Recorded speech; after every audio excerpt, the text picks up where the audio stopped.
Puji Tuhan, kita jumpa lagi dalam PHP Pemberi Harapan Pasti bersama saya Pastor Jumadi Situmeang. Bapak Ibu yang dikasihi oleh Tuhan, seberapa banyak dari kita yang pastinya pernah merasa atau membutuhkan pertolongan dari orang lain. Nah, tidak salah kita mengharapkan pertolongan daripada orang lain, tetapi lebih baik kita berharap pertolongan yang berasal daripada Tuhan. Karena pada waktu kita berharap kepada manusia, seringkali kekecewaan yang ada di dalam kehidupan kita. Tapi pada waktu kita tetap berharap kepada pertolongan Yesus Kristus Tuhan, disitulah Tuhan bisa menolong kita dengan cara-caranya yang ajaib.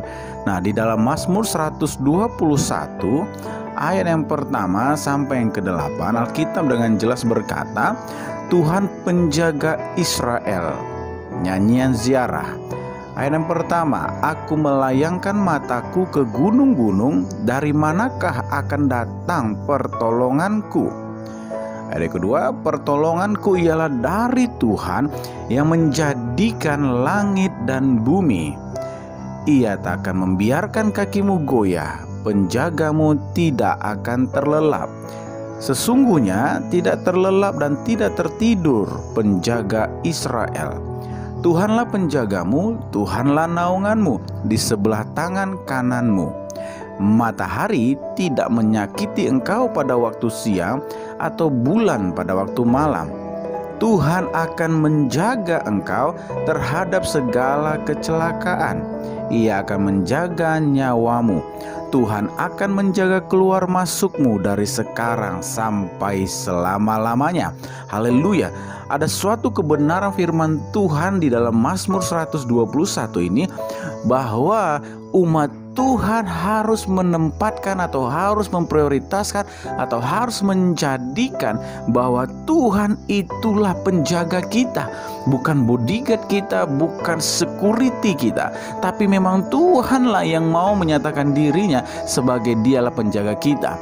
Nah, Bapak Ibu yang dikasihi oleh Tuhan, si pemazmur berkata, aku melayangkan mataku ke gunung-gunung, dari manakah akan datang pertolonganku.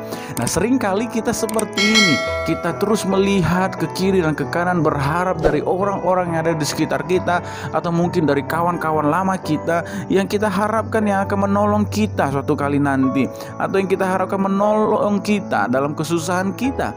Tapi pemazmur dengan teliti berkata, aku melayangkan mataku ke gunung-gunung, dari manakah datang pertolonganku. Dia tahu bahwa pertolongannya tidak datang dari mana-mana. Makanya ayat berikutnya berkata, pertolonganku ialah dari Tuhan. Ini suatu deklarasi yang dia imani bahwa pertolongan dia hanya daripada Tuhan. Nah, Bapak Ibu yang dikasihi oleh Tuhan, mari kita belajar satu hal.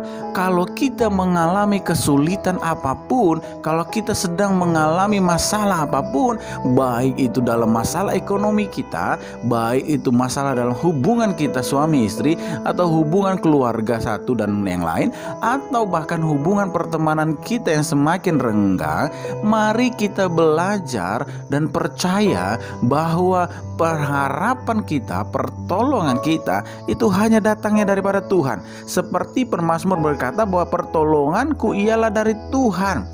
Pada waktu kita terus mengharapkan pertolongan daripada Tuhan, maka saya percaya yang Alkitab katakan, ia tidak akan membiarkan kakimu goyah. Nah, ini harus kita catat.